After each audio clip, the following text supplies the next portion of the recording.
انطلاقا من رؤية ورسالة مدينة الملك عبد الله الطبية في تقديم أفضل الرعاية الصحية للمرضى والمجتمع، تم إنشاء مركز للأورام بصورة متكاملة حسب المقاييس الدولية، حيث يعتبر مركز الأورام أول مركز يتم افتتاحه في مدينة الملك عبد الله الطبية بالعاصمة المقدسة،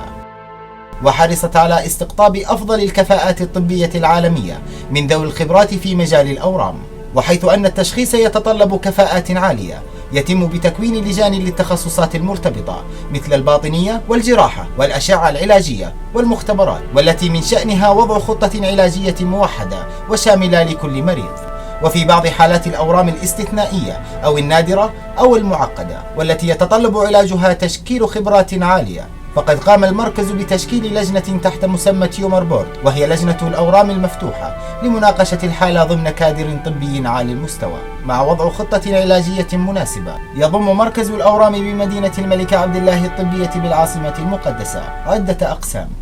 قسم الأورام للبالغين، قسم العلاج الكيميائي للبالغين، قسم أمراض الدم السرطانية، قسم العلاج الطبي التلطيفي والرعاية المنزلية، قسم العلاج الإشعاعي، العيادات الخارجية،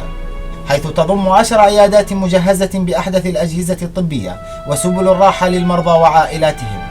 بالإضافة لعيادة أخذ العلامات الحيوية للمرضى، وصيدلية خاصة بمرضى السرطان. وحرصا من مركز الأورام لراحة مرضاهم، يقوم كادر من العيادات بتذكير المرضى بمواعيدهم هاتفيا والاستفسار عنهم في حالة عدم حضورهم للعيادة. قسم التنويم، ويحتوي القسم على 49 سريرا إضافة إلى 35 سريرا في قسم علاج أمراض الدم، بالإضافة إلى 4 غرف عزل. وتم تجهيز القسم بكامل التجهيزات اللازمة التي من شأنها توفير الراحة التامة للمرضى وعائلاتهم. ويشرف على القسم كادر تمريضي ذو خبرات عالية، ويتناوب الأطباء على المرضى على مدار الساعة.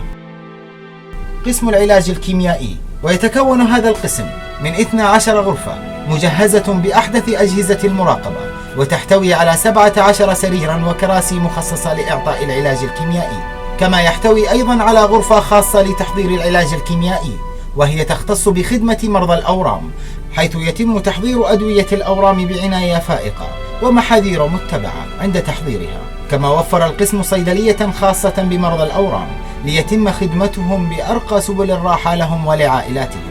وبعد انضمام مركز الأورام بجدة إلى مثيله بمدينة الملك عبد الله الطبية، أصبحت المركزان يشكلان مركزا واحدا متكاملا يجمع تخصصاته ويضم أحدث الأجهزة الطبية الحديثة في هذا المجال، ويجمع نخبة من الاستشاريين والأطباء ذوي الخبرات العالية في هذا المجال، ليصبح بذلك ثاني أكبر مركز للأورام في المملكة العربية السعودية من حيث عدد الحالات الجديدة.